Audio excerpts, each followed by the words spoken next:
우리가 잘 알고 있는 김춘수 시인은 꽃이라고 하는 시를 통해서 이렇게 노래를 한 바 있습니다. 내가 그의 이름을 불러주기 전에는 그는 다만 하나의 몸짓에 지나지 않았다.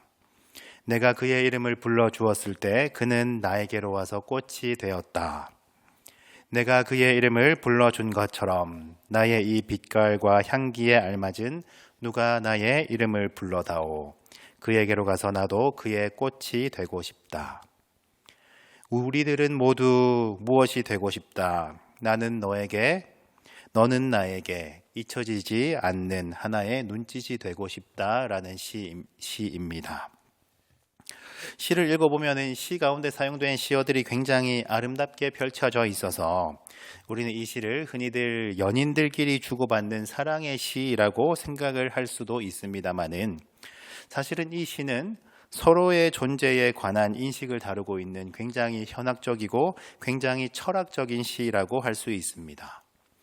서로가 서로의 이름을 알고 그리고 서로가 그 서로의 이름을 불러준다는 것은 어떤 의미일까요? 우리가 읽은 본문은 하나님의 천지 창조 사역 그 이후의 기록입니다. 하나님께서는 천지를 지으시며 각 과정을 보시고 보시기에 좋았더라 하는 감탄을 하셨노라고 성경은 기록하고 있지요. 창조주 하나님의 감탄은 하나님의 형상을 꼭 닮아 있는 사람을 지으시고서 보시기에 심히 좋았더라 하는 그 부분에서 절정에 다다르고 있습니다. 아름다운 에덴 동산과 그리고 그곳의 유일한 법률이었던 선악을 알게 하는 나무의 열매를 먹지 말라고 금하신 것으로 이렇게 하나님의 위대하고 그리고 아름다운 창조의 사역은 마무리가 되고 있는 것 같습니다. 그런데 그 다음 구절이자 그리고 오늘 우리가 읽었던 본문을 보면 이 하나님의 창조에 무엇인가가 결함이 있는 것처럼 느껴집니다. 결함이라고 하니까 굉장히 좀 놀랍기도 한데요. 왜냐하면 보시기에 심히 좋았더라 라고 말씀을 하셨는데 그런데 그 구절 뒤에는 이러한 구절이 덧붙고 있기 때문입니다. 여호와 하나님이 이르시되 사람이 혼자 사는 것이 좋지 아니하니 내가 그를 위하여 돕는 배필을 지으리라. 좋으셨다는 그 감탄 뒤에 등장하는 좋지 아니하다라는 말이 사실은 사뭇 궁금해집니다. 사람이 혼자 사는 것이 하나님 보시기에 좋지 아니하셨다라고 기록합니다. 왜냐하면 하나님께서는 성부와 성자와 성령의 삼위일체로서 우리라는 공동체의 모습으로 존재하는 분이시기 때문입니다. 그렇다면 하나님의 형상을 닮았다 하는 사람도 마찬가지로 우리라고 하는 공동체로 존재해야 하는 것이지요.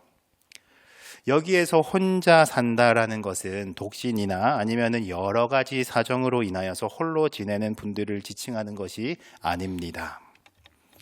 이것이 무슨 말인가 하면 이 세상을 혼자 살아간다는 듯이 독존하여서 유아 독존의 모습으로 그리고 안하무인의 자세로 살아가는 사람들을 말하는 것이지요. 마치 하나님이 계시지 않은 것처럼 혼자서 마음대로 행하고 그리고 하나님의 형상이 깃들여 있는 이웃을 무시하며 그저 나 좋은 대로 홀로 살아가는 사람들을 말하는 것입니다. 사람의 독존을 좋지 않게 보셨던 하나님께서는 아담에게 엄청난 권한을 부여해 주십니다. 무엇인가 하면 창조된 만물의 이름을 지어주는 창조주의 창조 행위에 의미를 부여하는 그러한 엄청난 권한을 주시는 것이지요. 그런데 이 글을 읽다 보면 사실은 순서가 뭔가 이상한 것 같습니다. 내가 그를 위하여 배필을 지으리라 라고 말씀을 하셨으면은 그러면은 그 바로 뒤에는 이제 그 돕는 배필을 지으시는 장면이 이어져야지 조금 더 자연스러운 순서이지 않을까요? 그런데 하나님께서는 돕는 배필을 곧바로 짓지 아니하시고 각종 들짐승과 각종 공중의 새에게 아담을 데리고 가십니다. 그 목적이 무엇인가 하면 그 속에서는 아담이 자신의 돕는 배필을 찾을 수 있을까라고 보기 위함이었습니다. 하나님께서는 이미 알고 계셨지요. 아담은 온 천지 만물을 다 뒤진다 할지라도 그 가운데서는 돕는 배필을 찾을 수 없으리라는 것을 하나님께서는 알고 계셨습니다. 아담은 하나님이 지으신 모든 만물들을 보고 그들에게 이름을 붙이고 깊은 의미를 가지면서 관계해 보았으나 돕는 배필을 찾을 수가 없었습니다. 창세기 2장 20절 말씀은 이것을 이렇게 표현하고 있지요. 아담이 모든 가축과 공중의 새와 들의 모든 짐승에게 이름을 주니라. 아담이 돕는 배필이 없으므로. 아담은 온 천지를 다 샅샅이 찾아보았습니다마는 돕는 배필을 찾을 수가 없었습니다. 아담이 모두를 다 뒤져보았으나 찾을 수 없었으니까 이제는 하나님께서 일하실 차례이지요. 아담을 깊게 잠들게 하시고 갈빗대 하나를 취하고 그 갈빗대로 여자를 만드시고서는 아담에게로 데리고 오십니다. 우리는 여기에서 잠깐 아담이 만물들의 이름을 지은 장면을 한번 곱씹고 가기를 원합니다. 누군가의 이름을 안다는 것은, 그리고 그 이름을 부른다는 것은 생각보다 굉장한 일입니다. 제가 우리 연포교회에 부임을 한 지 벌써 1년 5개월 정도를 지나고 있는데요. 사실은 그 전에도 우리가 어쩌면은 어디에선가 길을 가다가 한 번쯤은 마주쳤을 수도 있습니다. 제가 이곳에 처음 오기 전에도 우리는 어디선가 기억은 못할지라도 마주친 적이 있을지도 모른다는 말씀입니다. 그러나 그 전에 어디선가 마주친 적이 있었다고 할지라도 사실은 그것은 의미가 없습니다. 실제로 마주친 적이 언젠가 있었다고 한들 우리는 그때는 서로를 모르던 때이고 실제로 마주쳤던 그곳 가운데로, 그 시간 가운데로 타임머신을 돌려서 가본다 할지라도 우리는 서로에게 의미 없는 하나의 몸짓에 지나지 않았을 겁니다. 우리는 언젠가 어디선가 우연히 같은 버스를 탄 적이 있을지도 모릅니다. 그러나 아무런 의미가 없다는 거예요. 왜냐하면 그때 우리가 같은 버스 안에서 만난 적이 있다 할지라도 우리는 서로의 존재를 몰랐기 때문에 그저 버스 속의 배경으로만 서로를 인지하고 있었다는 말씀입니다. 우리가 언젠가 길에서 마주친 적이 있다 할지라도 서로의 존재와 서로의 이름을 모르던 그때에는 우리는 서로에게 아무런 의미 없는 몸짓이고 주변의 배경에 불과한 존재였다는 것이지요. 그런데 우리가 지금은 서로 알게 된 후에 그 장면을 볼 수가 있다면, 그리고 그 장면 속으로 들어갈 수 있다면 그때에는 배경에 불과한 줄 알았던 그 누군가에게 다가가서 그 사람의 이름을 부를 수가 있겠지요. 그러면 그때부터 그는 나에게 의미가 있는 사람이 됩니다. 이름을 불러주면 의미 없는 몸짓이 아니라 그저 배경으로 존재하는 것이 아니라 이제는 꽃과 같은 아름답고 친밀한 존재가 되는 것입니다. 아담이 만물에 이름을 지어준 의미를 여기에 비추어 본다면 하나님께서 아담에게 맡겨주신 이름을 붙여준다는 권한이 얼마나 큰 것인지 우리는 느낄 수가 있지요. 아담은 하나님께서 데리고 오는 그 여인이 자신의 돕는 배필이라는 것을 한눈에 알아볼 수 있었습니다. 만물에게 이름을 지어준 아담은 그 여인을 향해서 이렇게 감탄을 하지요. 이는 내 뼈 중에 뼈요, 내 살 중에 살이라 하고 말입니다. 자신의 뼈 중에서 가장 중요한 뼈, 자신의 살 중에서 가장 중요한 살, 곧 자신의 가장 중요한 일부이며 그녀가 있음으로 해서 내가 완전해질 수 있다는 아름다운 고백이지요. 그녀가 없으면 아담은 완전할 수가 없습니다. 마찬가지로 아담이 없다면 그녀는 온전해질 수 없었습니다. 왜냐하면 서로는 서로를 돕는 배필이었기 때문이지요. 우리는 이 돕는다는 용어를 오랫동안 잘못 이해해 오곤 했었습니다. 여성은 그저 남성을 돕는 존재, 보조하고 남성의 뒤치다꺼리나 하는 그런 존재로 여겨왔던 것이지요. 성경 말씀을 근거로 하여서 굉장히 잘못된 가치관을 오랜 시간 동안 가지고 살아왔었습니다. 그러나 여기서 돕는다라는 단어를 원어를 보면 에제르라고 하는 단어를 사용하고 있습니다. 어디에 사용된 단어인가 하면 에벤 에셀 할 때 그 에셀이 바로 에제르라고 하는 단어입니다. 돕는 배필이라고 하는 이 단어 가운데 돕는다는 의미는 나를 도우시는 하나님의 그 도우심과 같은 말이었던 거예요. 그는 나를 돕고 나도 그를 도우며 그렇게 둘이 합하여 한 몸 우리라고 하는 공동체를 이루어가는 것, 그것이 바로 성도의 연합이겠습니다. 오랫동안 우리는 코로나 시대를 맞이하였고 그리고 감사하게도 코로나가 많이 완화되어서 우리는 여기까지 왔습니다.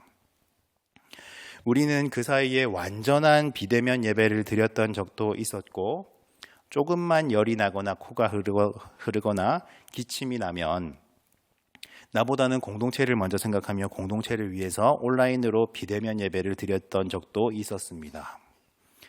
그때는 대면 예배가 얼마나 그리웠는지 몰라요. 그런데 사실은 코로나 이전의 일상의 예배들을 떠올려 보면 그 예배가 진정으로 온전한 대면 예배였는가 우리는 한번 되돌아볼 수 있어야 합니다.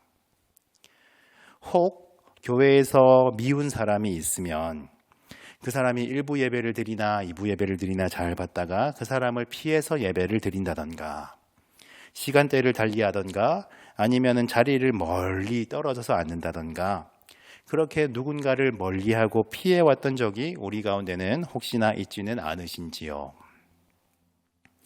아니면은 꼭 피하거나 누군가를 싫어하는 사람은 없었다 할지라도 우리는 교회 안에 있는 공동체의 일원 중 누군가가 어떠한 어려움이나 결핍을 겪고 있을 때에 그것을 채워주기 위하여서 나의 것을 기꺼이 나누었던 적이 있었던가요? 누군가 어려움에 처했다라는 말을 듣고 그저 기도하겠다라고 하는 두루뭉술한 말로 모호하게 상황을 피한 후에 기도도 하지 않고 그저 그 순간을 외면했던 적은 우리 가운데 혹 있지는 않았습니까? 분명히 같은 교회에서 예배드리는 공동체의 일원입니다마는 한 가족이고 한 식구입니다마는 교회 내에 누군가는 이름조차 모르며 그저 교회당을 채우고 있는 배경에 불과했던 사람이 있지는 않았던가요? 비대면의 시기가 끝나가고 다시 한번 평범한 대면의 시기를 우리는 기도하고 복음의 사람이자 그리고 예배자로 살아가기 위해서 우리는 기도 중에 있습니다. 우리가 교회를 위해서 기도하실 때에 이렇게 기도하면 어떨까 합니다. 우리 연포교회 가운데에 진정한 대면이 일어나기를, 내가 저 사람의 무엇인가를 채워줄 수 있는 사람이 될 수 있기를 우리가 이렇게 기도하면 어떨까 싶습니다. 저 사람의 아픔이 그저 남의 아픔이 아니라 나의 아픔이 되고 저 사람의 부족함이 곧 나의 부족함이 되어서 그의 부족함을 채워줄 수 있는 내가 되기를 우리가 이렇게 기도하면 어떻겠습니까? 우리 가운데에서 이름을 몰랐던 누군가가 있다면, 이름을 한 번도 불러보지 못했던 사람들이 있다면, 내가 몰랐던 새 가족들이 있다면 한번 다가가서 그분의 이름을 불러보십시다. 얼굴은 아는데 저분의 이름이 뭐더라? 이름은 아직 모르는 분이 있다면 그분의 이름을 알아낸 후에 그분의 이름을 부르면서 서로 반갑게 인사를 나누어 보십시다. 그렇게 된다면 우리는 서로가 배경이 아니라 우리는 서로에게 아름다운 꽃으로 존재할 수 있을 것입니다. 내가 그의 이름을 불러준 것처럼 누군가가 나의 이름을 불러줄 것이고, 그렇게 나는 그에게로 가서 아름다운 꽃과 같은 존재가 되는 거예요. 잊혀지지 않는 눈짓이 되고 잊을 수 없는 의미가 되어서 서로는 더욱더 단단한 하나의 공동체, 예수 그리스도를 머리로 하는 더욱더 단단한 공동체를 이루어 갈 수 있으리라 저는 감히 기대합니다. 성도의 연합과 성도의 교제와 사랑이 더욱더 풍성하게 일어나는 교회라는 공동체로 하나님께서 우리 연포교회를 앞으로 더욱더 빚어 가시리라 저는 또한 확신합니다. 삼위일체이신 하나님의 연합이 아마 이런 모습이 아닐까 하고 짐작을 해봅니다.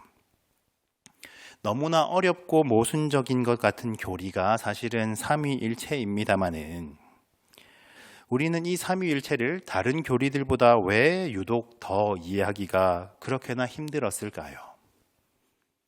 우리 안에 진정한 낮아짐과 섬김과 연합이 어느샌가 사라져 있었던 것은 아니었겠습니까?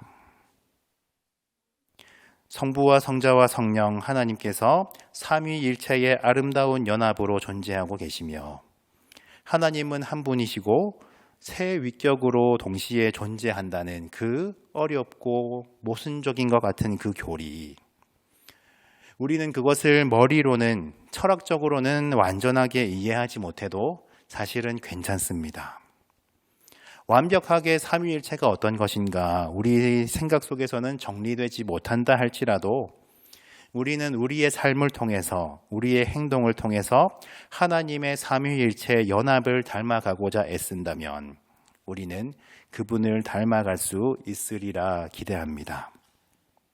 이렇게 우리 연포교회는 사랑과 배려와 겸손과 너그러움과 따뜻함이 가득한 하나님의 형상을 이루어 갈 것입니다. 기도하겠습니다. 아버지 하나님 감사를 드립니다. 주님 이곳에 교회를 세워주시고 교회를 통하여서 많은 사람들을 하나님의 자녀로 삼아주신 아버지의 그 큰 은혜를 찬양합니다. 예수 그리스도를 머리로 하며 저희들이 하나로 모이게 하시고 이곳에 모여 말씀을 듣고 함께 찬양하며 기도하게 하심에 감사를 드립니다.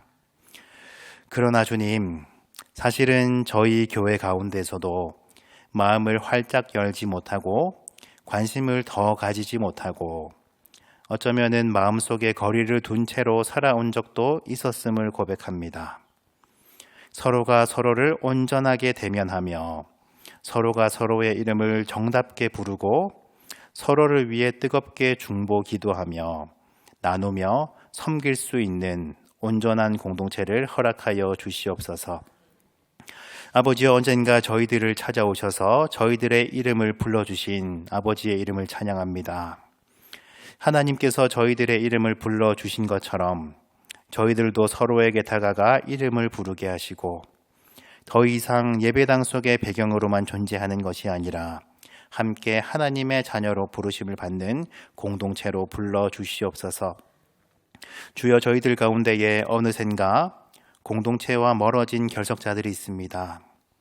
주님께서 계속해서 그들의 이름을 불러주시고 저희들도 마찬가지로 그들의 이름을 기억하며 계속해서 기도하고 권면하는 교회가 되게 하여 주시옵소서. 저희 모두가 함께 험하고 좁은 이 신앙의 여정을 잘 완주하여서 주님의 품에 안기는 귀한 승리의 날들을 허락하여 주시옵소서. 감사드리며 이 모든 말씀 교회의 머리이신 우리 주 예수 그리스도의 이름으로 기도드립니다. 아멘.